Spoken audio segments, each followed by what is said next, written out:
minute. There we go. Okay. So again, as always, I feel privileged and I thank all the speakers who come on for us. I will, anything that Chana wants to share later on, I will share. So Chana lives in the mystical city of Tzfat with her husband, Rabbi Ariel Margulies. Chana is a passionate shulcha of the Rebbe, a marriage coach, and author.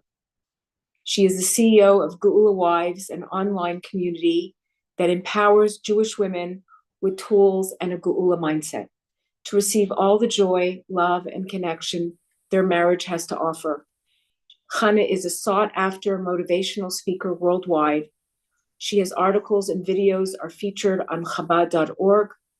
Chana's transformational memoir, Jumping in Puddles, is available on Amazon.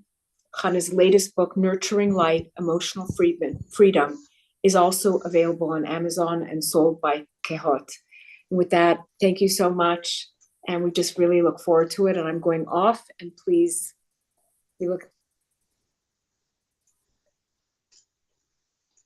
Baruch Hashem, thank you. So special to get to be with you all. Thank you for that warm welcome. And amen to all of our prayers. We should see Gula Shlema now. Wow. Okay. So I'd love to just begin by sharing this idea of Gula being present here and now and living Gula. And so the way that I've learned it and I see it and really, please God, try to live with it is that it's all here. All the good that I could ever want is here. All the beauty, it's here. Gula is not this, foreign reality that's going to like pop onto planet Earth. It's the goodness within our world being nurtured out to the surface. And so all I need to do, what's my avoda, what's my work, is to receive that, to give it to myself more and more every day, and to reveal that within myself and within my relationships.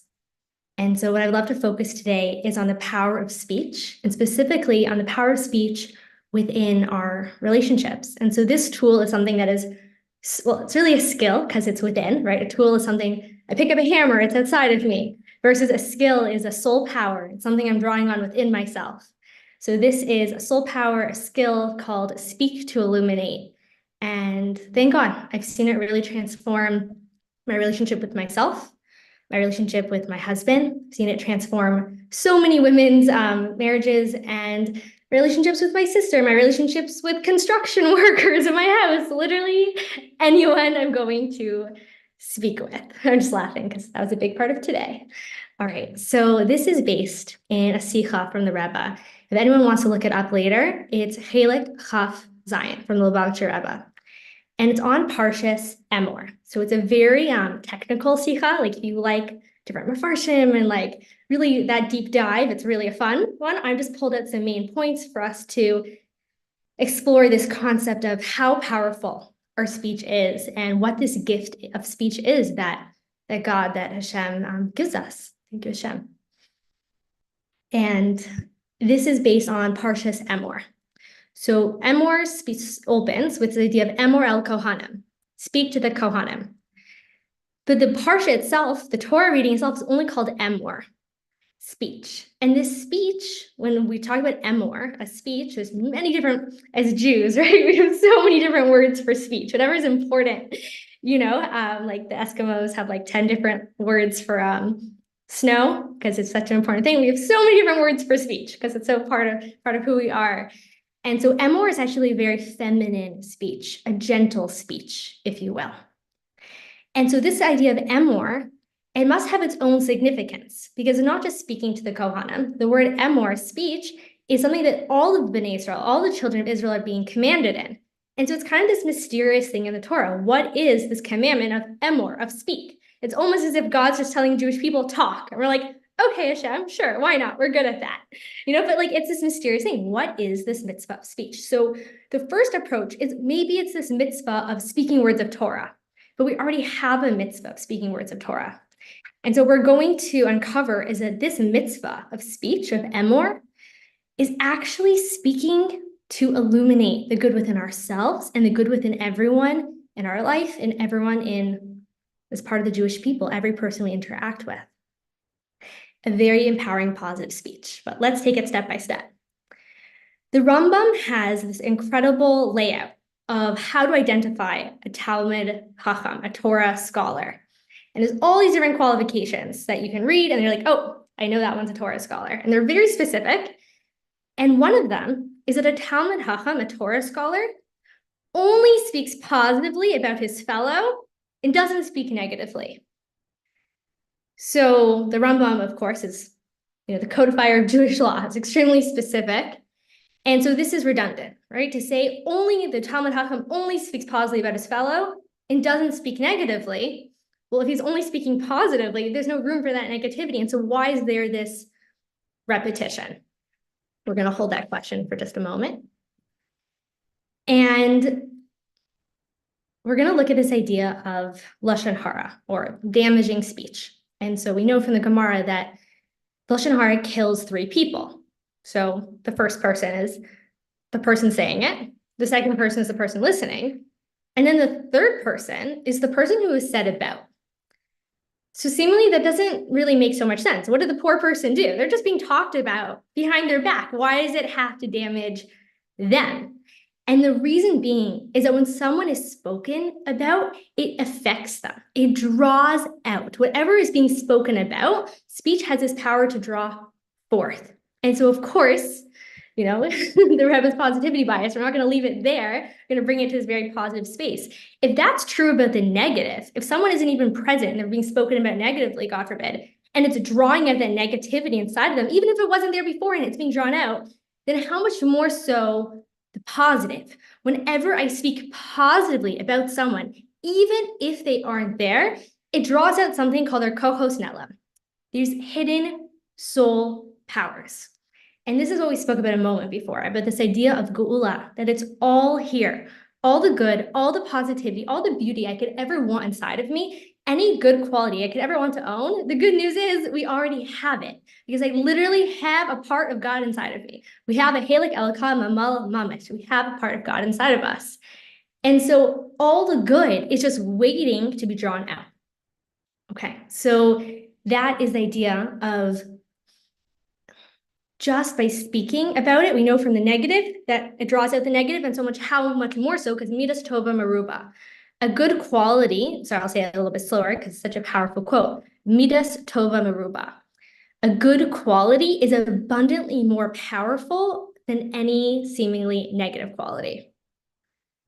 So now let's take that back to our Talmud Chacham for a moment, right? We said that Talmud Chacham only speaks positively and doesn't speak negatively. And so what is that? Now you can maybe see it for yourself. By only speaking positively, he or she causes it to be that there is nothing negative there, right? He only speaks positively and never anything negative about his fellow. So through speaking that positivity, he causes it to be that there is no negativity. And if you think about it, the way the Rambam was approaching this Talmud Chacham, this Torah scholar, is with this immense responsibility of not neglecting someone, right? If you see someone in his community who's doing some unfavorable actions, right, that would kind of be the Talmud Chacham's role, is to put that person in line. And that's part of the rules of the Talmud Chacham. And what was this getting in line is through the power of positive speech. And so we're seeing here the most powerful fixer or rebuke or way to make someone change. I know sometimes I think if I just keep on saying the same thing bothers me, something will magically change. It's the word for it. It's called insanity. But here we're seeing from the Torah, the most effective and powerful way to create that change is actually through speaking out the positive. And here we have a Talmud Chacham, someone who could just say to someone, change, and they would take their authority. And yet that's not the Torah's way. The Torah's way is a way of emor, of this gentle, feminine, nurturing, empowering speech. And this is my favorite part. This talk we're getting to, is then this idea of judging favorably is brought. So judging favorably, dan l'chaf zchut, right? It's a favorite mitzvah.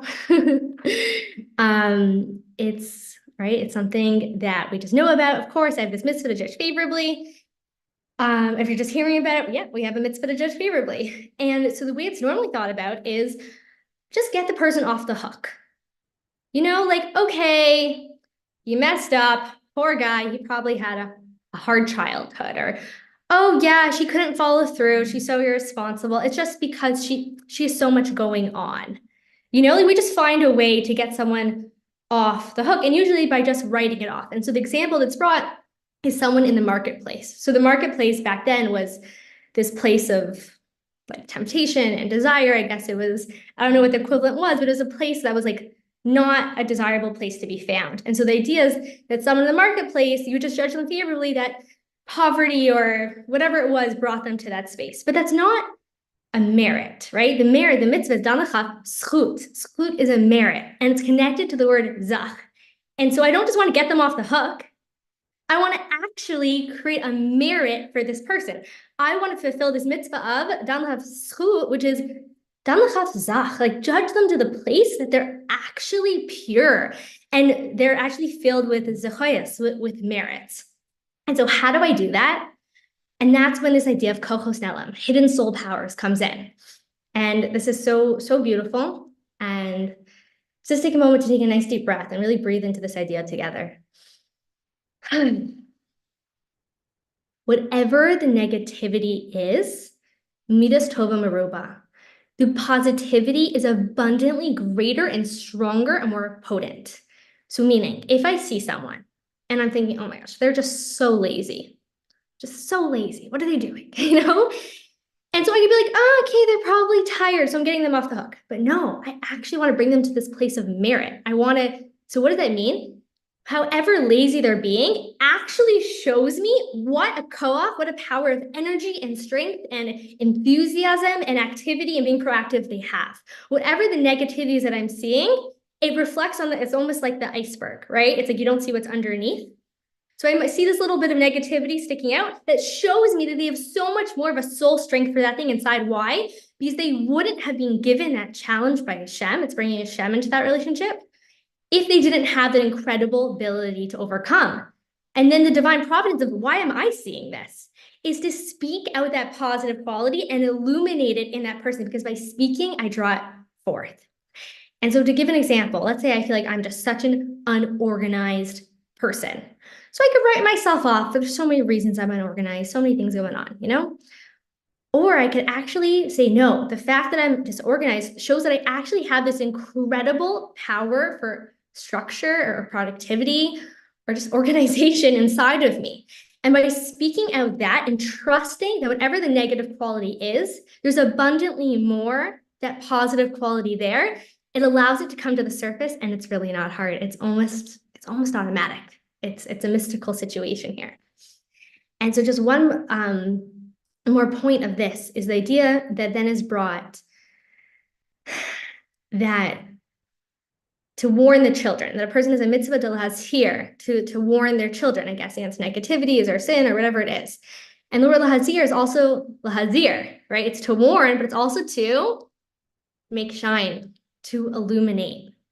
And so the most powerful way to warn someone, right, to keep someone away from negativity is actually to illuminate the positivity. And so this is a skill that we love to practice at Gula Wives, and I invite everyone to try it on for themselves. It's called speak to illuminate. Is the idea that when I'm going to speak, I'm about to create a reality, and I want that to be a Gula reality, right? I don't want to buy into the gullus. I don't want to buy into the exile that's in front of me. And knowing that I have the power that Hashem gave me of this mitzvah to speak, of speech, of emor, and I can draw out anything from that. And so I want to give you an example from my own personal life. So at one point, I really found this place of disrespect inside of me towards my husband. And I really, wanted to work on it. And what that place was I wasn't seeing him. I had my whole list of what success looked like, like very, very superficial. Success looks like this exact box. And therefore, I was being not disrespectful, but I wasn't really respecting him and seeing him as a success. So this was something that I was working on. So I created this speak to illuminate of my husband is a wild, massive success. And I started saying it to myself first. Every single day, my husband was a wild, massive success. And we have this power of Bina, which is drawing out the details. And as women, we have a special power of this. And I started looking for evidence. What are all the ways that my husband's a wild, massive success? And before I was just looking at these like very external things. And I was like, oh, well, he does have amazing friendships. And I had never even thought of that before. I was like, yeah, wow, such a wild, massive success, like such incredible deep bonds and people in the community that, some people are just like say hi to them at shul. Like he makes a point to go over and really care about them and really like be in people's lives. And a few weeks later, there was this opportunity for me to speak at this school in Yerushalayim. And I really wanted to get to speak for them, but it was two events in Jerusalem the same day across the city. It was like a crazy thing, and I had to be in Spot the next morning. So it just kind of looked like a jigsaw puzzle, and it wasn't going to happen. And I expressed a desire to my husband, and he called that exact friend that I'd been meditating on and thinking about that week or a few weeks earlier. Wow, my husband is such a wild, massive success. He has such successful friendships. And he called that exact friend and said, hey, you want to do me a favor? Can you drive us around Yerushalayim for a day and then back to the Spot? And the friend did it with such a smile. He pretended to be our chauffeur. He made it so fun. He handled all the inner city traffic and all the balagan of it. And I walked home like that Friday afternoon after getting in the car and just thinking, wow, my husband's a wild, massive success. And that was a form of success that I never would have seen if I wasn't open, to that idea of really illuminating it for myself. And so something that I find is that usually all I see is that negativity. And it's almost like this leap of faith that I'm trusting. I'm trusting that the positivity is there. I'm trusting that all I'm seeing is that tip of the iceberg of negativity. And however much negativity is there, there's 100 times more positivity. And once I take that leap of faith and I trust that, it's as if I was just blind to it before, because now all this evidence is there. And I do this to myself, I mean, please God, all day. Like something comes up and I'm like, it's last minute. And I could either tear myself down and be like, oh no, or you'd be like, you rock at last minute. You're so good at last minute. You're the queen of last minute.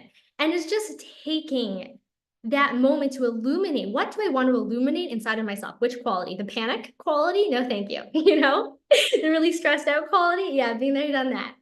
What quality do I want to illuminate? Or with my, like, once again, really in any relationship with my husband, if for me personally, if I feel like he's not listening, he's just not listening to me. So if I'm going to tell him, hey, you're not listening to me, buddy, like, what's going on here? I'm going to get more of that reality because that's what I'm speaking out. Versus I go to this place of space and it can feel like a leap of faith for a moment, but it's faith, right? It's leap of faith of that moment of, hey, you're such a good listener. And he'll be like, what? And I might shrug it off, but a minute later, I'm getting that eye contact, the phone's being actually put down, or I'm still saying my story and he's still, staring at his phone, but I'm believing and I'm saying that aloud. You're such a good listener. And there's the proof. He's not interrupting me. There he is doing whatever he's doing on his phone, just letting me talk about my day, right? It's all there for me. And the deeper I'm willing to say it and speak it and illuminate it, the more that Gula reality is actually able to rise to the surface. But it's the trust that it's all there. All the beauty and good I could ever want in my relationship is waiting for me. So what I would love to do together is let's make this real. Let's take a moment and to think about one relationship in your life. It could be your relationship with yourself. It could be with your spouse. It could be with a child, with a sister, an employer, an employee, anyone. And just take a nice deep breath. Deepening into a space of positivity and just thinking, what is it, that I really, first of all, you could do it by the complaint. Like, what is my main complaint about this person? You could start there, with the honesty of it. And then think, okay, now what do I really want to experience? Right? They're so unempathetic. They're such a bad listener. They don't care. What do I want to experience? Right? I want to experience that empathy, that listening, that care. And so get in touch with what is the one quality inside of that person that I really want to get to experience. I want to illuminate inside of them.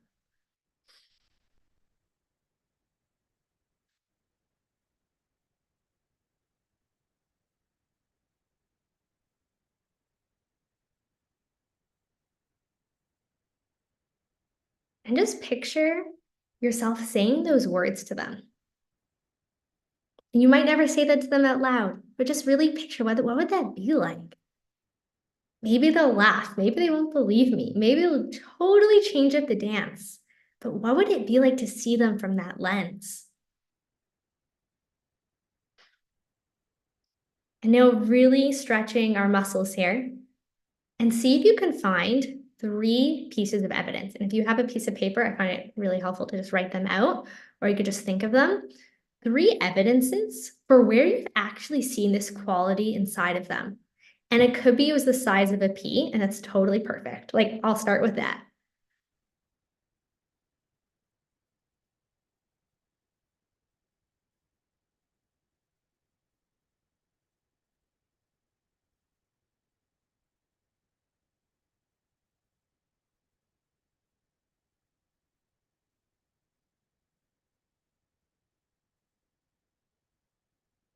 Find 3 ways it's already true.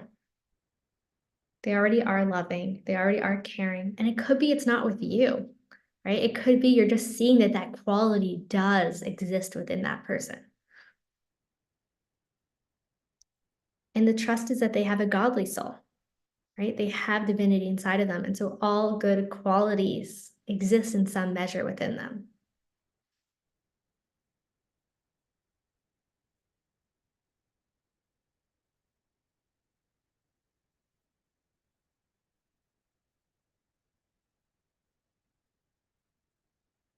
Okay, now we're gonna do a meditation. I mean, that was kind of a meditation together. But before we do that, I would love to just hear if anyone wants to share their speak to illuminate, or you could write it in the chat. Of course, you don't need to write, who it's about if you don't want to. You can keep your privacy. Um, but I would just like to get to write the mitzvah, and that's one of the fun things about this, right? We do so much about positive thinking, but this mitzvah is about emor. It's actually about saying it out loud. So I would love to get to hear some if anyone wants to share. Does anybody want to raise raise their hand if they want to share something? Of course, it's Charlene. Go ahead, Charlene. Thanks, Charlene. Oh, you're on mute, dear. Sorry. Thank Perfect. you. I'm in such a place. So here we go. I did the 3 points towards a person in my life who I perceive not telling the truth. So it's very hard for me to relate.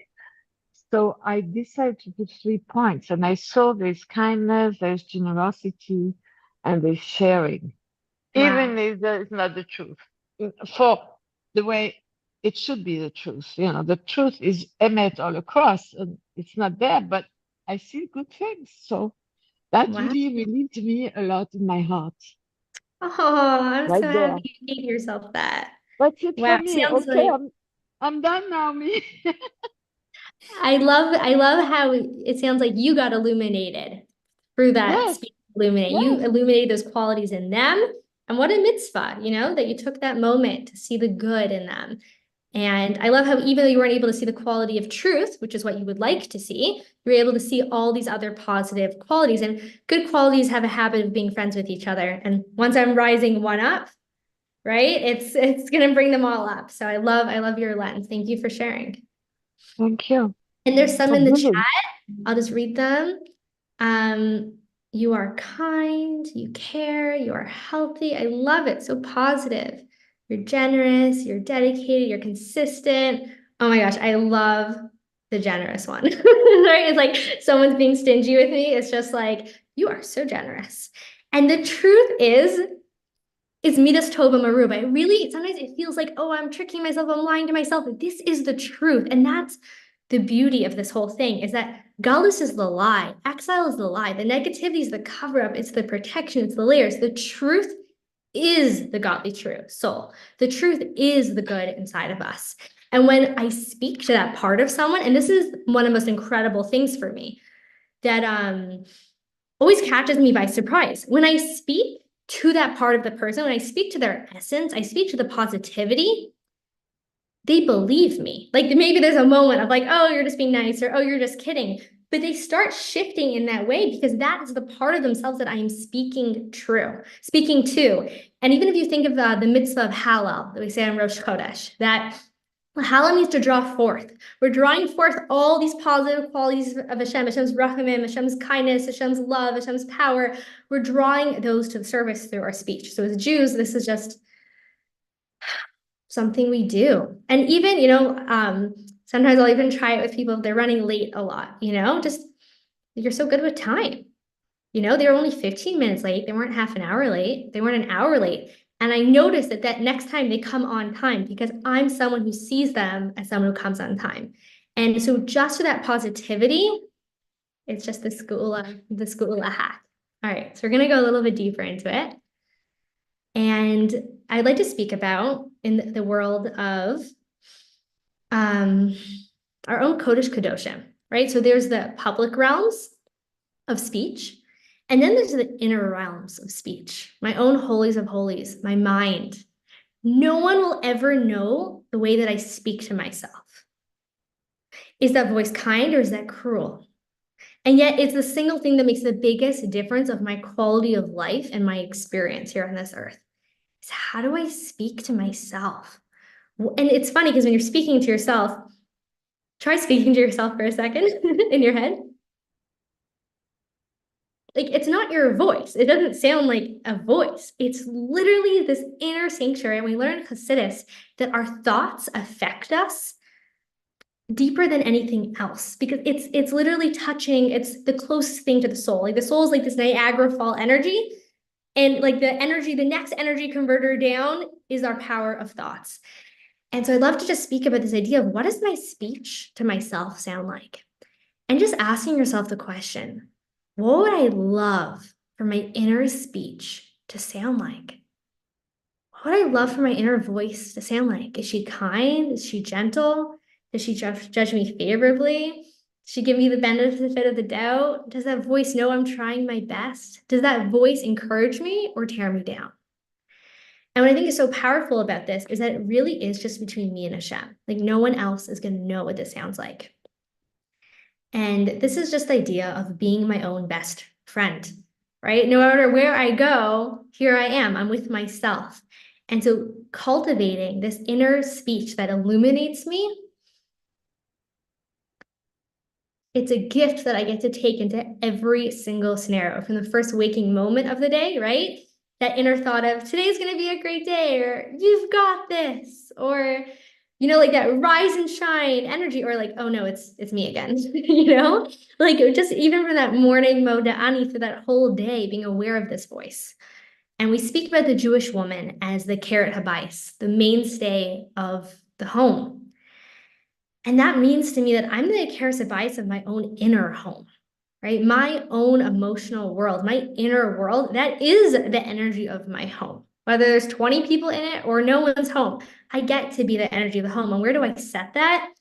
I set that in the way that I speak to myself. And the Alter Rebbe, the author of the Tanya, the Baal Tanya, he says something very, very chazak, very strong and powerful. That when a person thinks holy, positive thoughts, they are in the Daled Amos, their surrounding is Gan Eden. And when God forbid a person thinks negative thoughts, they are in an era of Gehenna. So like Rabbi Y.W. Jacobson says, I don't need to worry about hell in the next world. Don't worry about that. Worry about if I'm creating that for myself right here, right now. And this difference is, what are these thoughts that I'm thinking about myself? What does my voice to myself sound like? And so we're going to do this meditation together now. And this is something that I've actually seen miracles from. So I'm really excited to share it with you. So just to take a nice deep breath. If you need to be moving around while listening, just being aware of your body. If you have the luxury of just being able to sit right now and enjoy, just feel yourself in space, right? Feel this is where I am. There's the room around me. Taking a nice deep breath. And we're going to go through a journey of different words that illuminate us. And you can change my words for the words that work for you best, or the relationships that make the most sense for you. So I'm going to invite you to think of the nicest, sweetest thing that your parents could ever say to you. What would be the words, right? Whether they're living or not, no matter what the relationship is, what would be the most incredible thing that parental energy in your life could say to you? Proud of you, you did it. Find what those words are for you.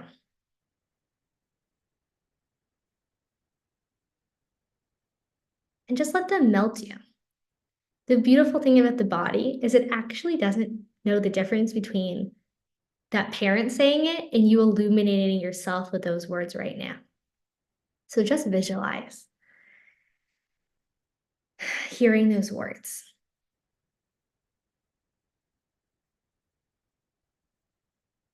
If you're able to go into your body and just feel it, feel where it melts you. Wow, maybe my stomach just feels so calm. My shoulders drop 2 inches. My chest feels open.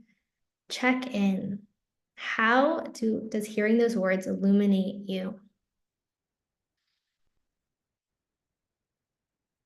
And if any part of you just feels resistance to it, that's usually the part of me that needs to hear those words. So just breathe into that part and let it settle.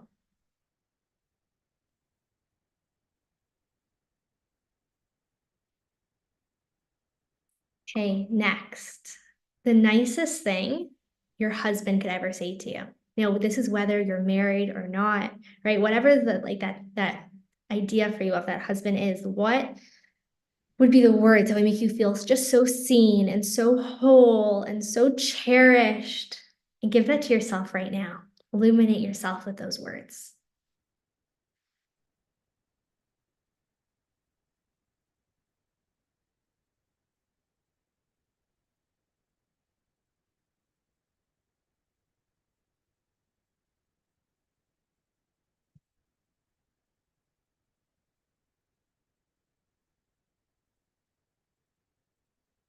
And notice that this has very little to do with maybe that person in reality or who they are and what I need to hear. What words are specifically designed to illuminate me? We are our relationships. The kinder I am to myself, the more I illuminate myself, the more I get to give that in my relationships. The more I come in whole, the more I can just receive what's being offered and give freely.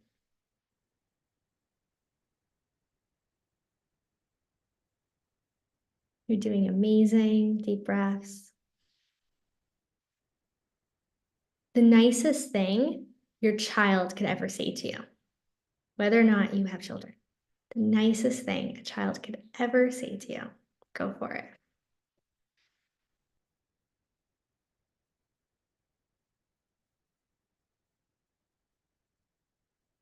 Just notice where it touches you.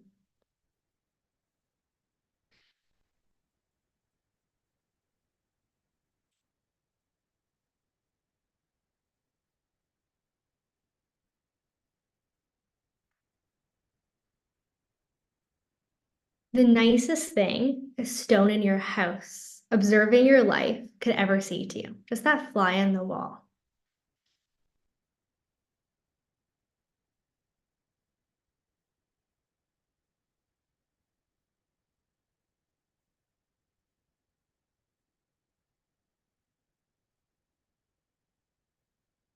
And giving that to yourself now. Taking a nice deep breath. And asking yourself, what is a quality that I love about myself? And if you want to do more than one, you could think of 3. I'm sure there's so many. But just choose 1 to 3 qualities that you really love about yourself. You just feel like, wow, Hashem placed these inside of me. These are my superpowers.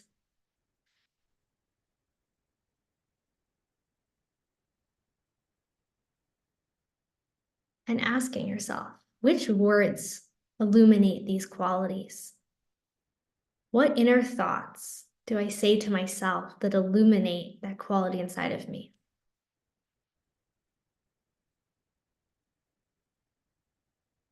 Can you explain what you mean by that? Yeah, for sure. Thank you for asking. So for example, one of the qualities that I find in myself is just being very positive.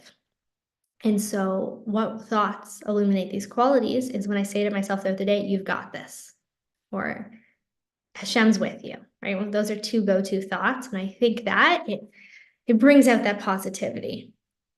And I also have a list of thoughts that squash that quality. So just being aware, like what are the qualities that are so important to me to get to show up with? And which thoughts, by thoughts, I mean like this spoken word we say to ourselves, just like this, inner chatter brings out that quality. Does that answer your question?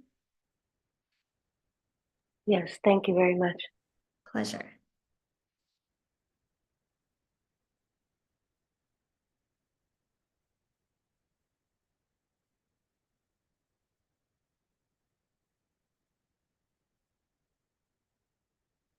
And now while we're just in this very neshama-centered space, we're in spot, just, we're on Zoom in spot. So just put your hands on your heart and we'll have a spot moment. And you just gently close your eyes and just let your neshama speak. Because the voice of the neshama is kind. She can be strong. It's always kind. And just listening to what she has to say. What is the highest, most godly part of you want you to know about you? Let your neshama illuminate all of you. Just listen.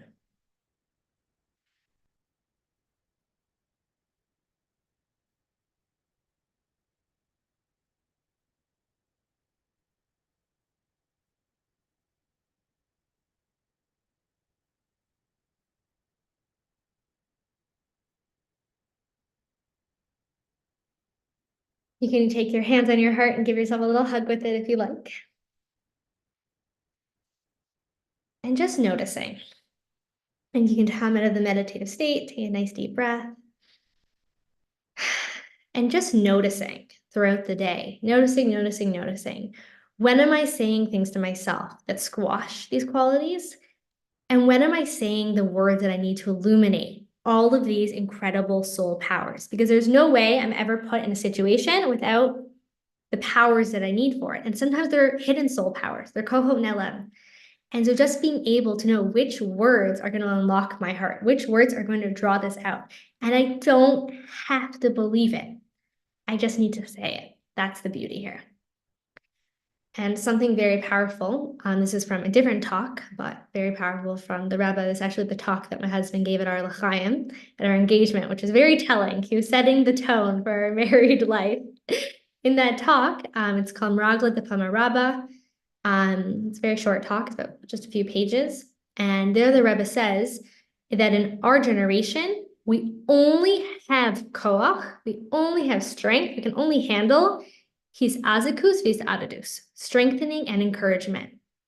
And it talks there about this idea of like, the voda of Tehillim with bitter tears and this intensity and being hard on ourselves, and like the way used to be to, beat ourselves up to get the brilliance out, like that harshness on ourselves. And the Rebbe, as the Moshe of our generation, is just really saying to like the people, like, what is going to really nurture our children? What is going to nurture the child inside of us, right? What is really going to nurture our relationships is the strengthening and encouragement. And so all it takes in that moment is looking at that person in my life that I'm about to tell them how they should treat me better, how they should know better, going to tell them how they should show up, and just remembering the only thing we have strength for is strengthening and encouragement.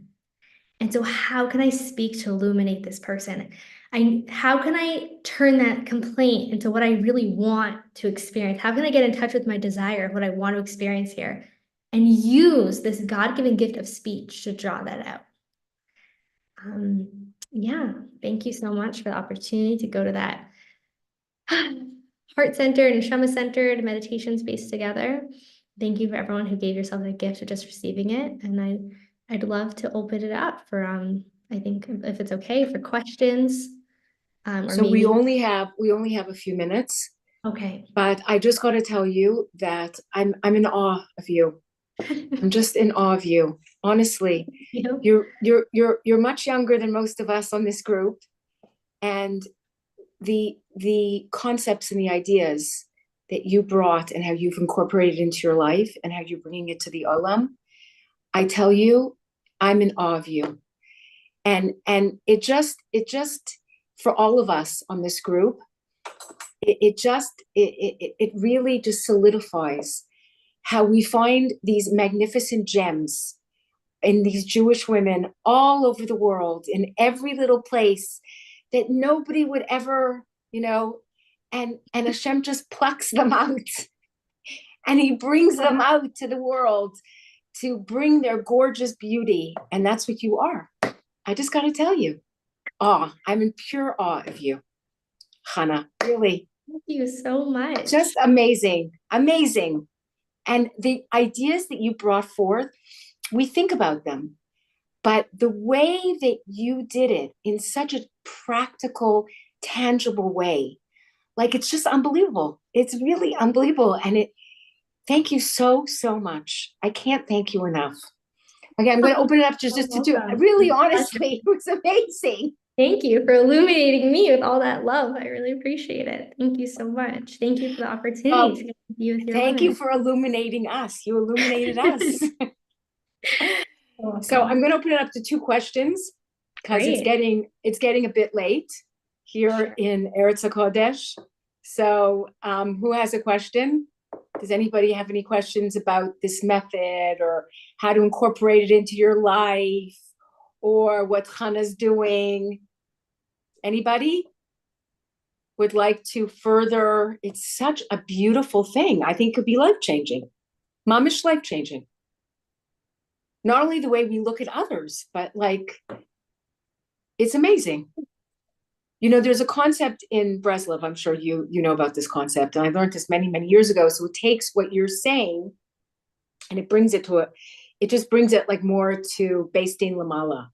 So it says, and it's exactly what you said, but it says that when I'll wait for somebody to come on and say that they want to ask a question, that's why I'm speaking. So it says that when you find the good point in another, which is what you're saying, right? But you're like bringing it to like all these amazing levels, right? That you're actually making the other people like stand up to this through your, through your perceptions.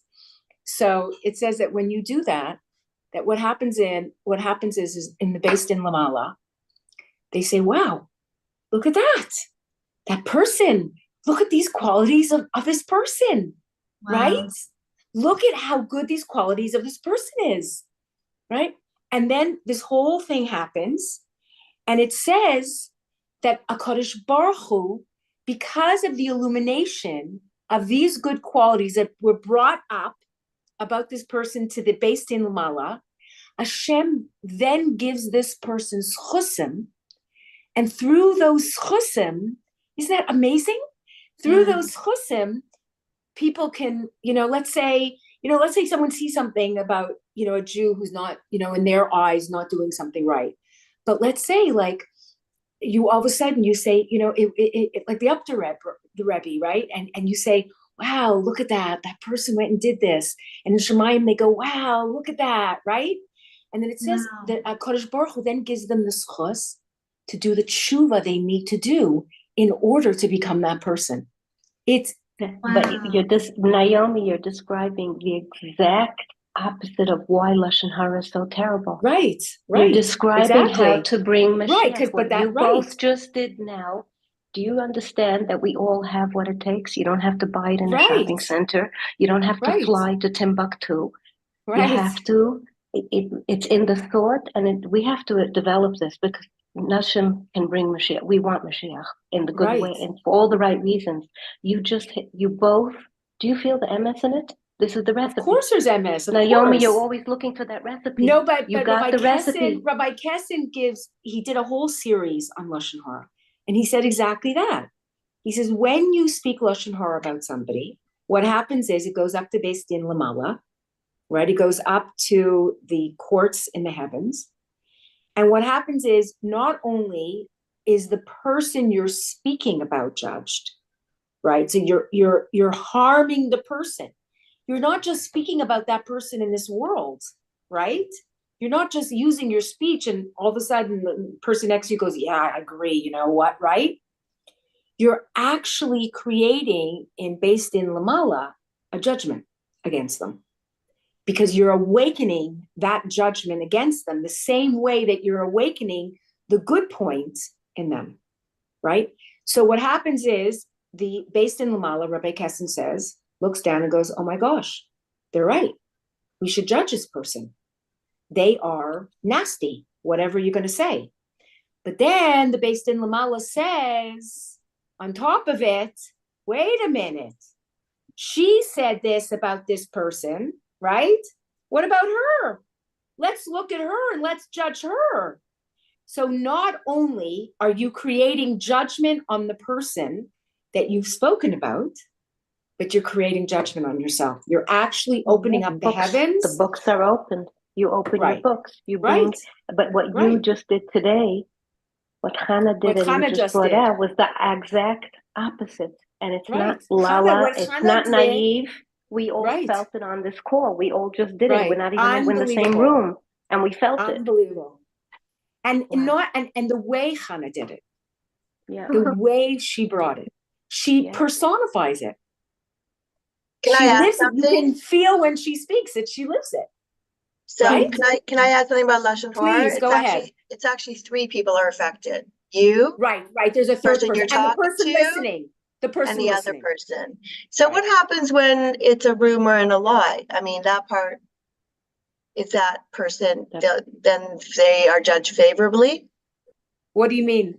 So I say something about someone because I'm mad at them and it's not true, and the other person gets judged, and then you know what I mean? Like, so whatever I'm saying is she's saying that true. If someone's talking about another person. Wait, go ahead, Sandra. I don't understand. So I'm saying that I say something about you to my friend that's not true because I'm angry with you. Okay. So I'm actually lying. Yes, but what happens is asking if your book is still open regardless. Opening up the books against that person. Right. So what happens is in Beis Din Lamala, they're still going to open up the book because they're going to say, wait a second, let's see what this person is. Let's see their merits and let's see what's not, what they're doing. And it's the same idea that, it's the idea of that when a person stands in the middle of the street, or they put themselves in a difficult situation, or they put themselves in danger. So what happens? It says that Hashem opens up the book of life, right? And he decides, he looks, does the person have the schus to be saved or not? Right? That's why we're not allowed to put ourselves in a place of danger. You just can't say, oh, God's going to save me. But it's the same idea. God opens up the book of life and he says, wait a minute, does this person have the schusim to be saved? So you're still opening, even if it's not true, you're still causing damage in the oilam for that person. And then when you think about it that way, when you really think about it that way, Sandra, and I have to talk about myself, I can't talk about anybody else. When you really live in that space, it's like you think to yourself, why would I want to damage somebody else? Just because my ego feels hurt or my ego feels something. Think about it. And we all do it because we're human. Right. So I study a lot of Breslov. So I'd say the next step is Rabbi Nachman says to not allow the ego to get involved and not take it personally. Meaning, the person can say something, it's them, and you find their good points, and you don't accept it. You say, okay, that's their problem. Like I'm going to send love to them. Right, but you have to be in a place. You have to be in a place, Sandra, within yourself.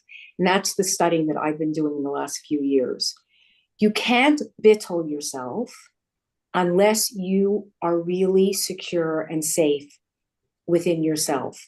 Yeah. Because what happens is, and then you're denying your own ratzon. And what happens is you have disharmony and you develop a struggle within yourself because you're not really being true. Your neshama is that truth. Your neshama is that truth you're speaking about. But in order to take off the coverings, we have to be true with ourselves. Yeah. And it's a process. That's why I think it's beautiful. Yeah. Baruch Hashem. Edna Sarah has a question for Chana. Go ahead. Yes. Thank you so much, Chana. Nice to meet you. This is just really so deep. My question is, what sort of intention do you set, like first thing in the morning, to go forward? Like for myself, I know I'm very, the voice in my head is critical and tries to talk me out of like being in situations where it's gonna raise that negativity in me. So I try to do a lot of avoiding. And I'm wondering what kind of intention could I set like first thing in order to go forward and not need to be dodging people and situations because I don't want to raise that negativity in me. Wow. Chana, go ahead. I love your desire to find that confidence, to not avoid, but to be able to empower yourself first thing in the morning. And I hear him. I'm sorry, it sounds, very relatable and very hard, that voice, and I really hear you saying that you want to be able to trust yourself and to really, because if I know for me, and I'm avoiding, like, I'll just say no to that Zoom. I'll just say no to that thing. Like, it's just, I'm not really trusting myself, to have what I need in that moment, or to be able to just like rely on my neshama in that moment. And so I love that you want to do it first thing in the morning. And I find for me that usually the thoughts I go to bed with, they find me in the morning. And so I'm wondering for you, what thought do you think you need to illuminate that part of you that really trusts you and has that confidence to show up in any situation?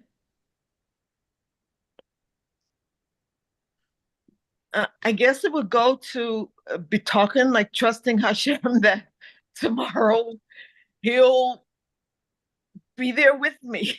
Wow, that is an incredible speak to illuminate. Hashem will be with me tomorrow, or tomorrow Hashem will be with me. Yeah, and I think that's all it is, because I know for me, sometimes when I'm really nervous, I'll overplan a situation. I'll plan a conversation and be in my head before it happened, and like the opposite of that, the healing of that is what you're saying. It's trusting that Hashem will be with me in that moment. When I have Hashem, I have my neshama, and I'm rich. We're good. We have all the resources. We could show up funny. Could show up serious. We could show up however we need to show up in the moment. And it's just that exactly what you said. So when would you like to say that, speak to illuminate for yourself? When would you think is a good moment? You said you want to do it in the morning. So just say that Hashem's with me. Right. Exactly. Ooh. And also I totally invite you to find evidence, because it's crazy how the evidence comes. Once I'm looking for it, it's the way we're wired biologically, and though it's just how it works spiritually. When I'm looking for it, it finds me. Hashem is with me. Wow. Yeah. Amazing. Okay, nice. One more question. Chana, one more question. I see, is it Sharon? Yes. Go ahead, Sharon. Welcome. I don't think we've met you yet. No. Can we use this somehow to transform the Rishayim in the world? Like maybe think, I don't know what positive things that to transform like situation now and help bring the Gula. Another Rebbe said Rosh Hashanah, hoorah, hoorah, hoorah, but maybe somehow.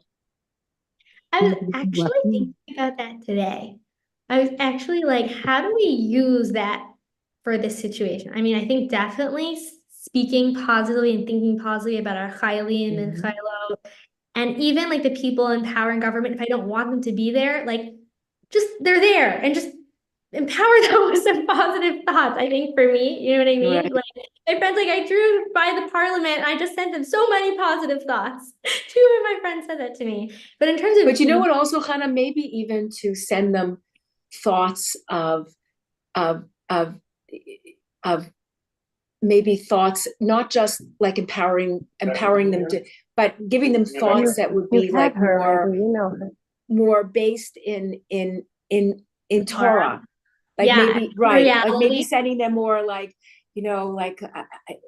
those thoughts where you're going to stand with Hashem, and Hashem loves you, and you're going to make the right decisions based on,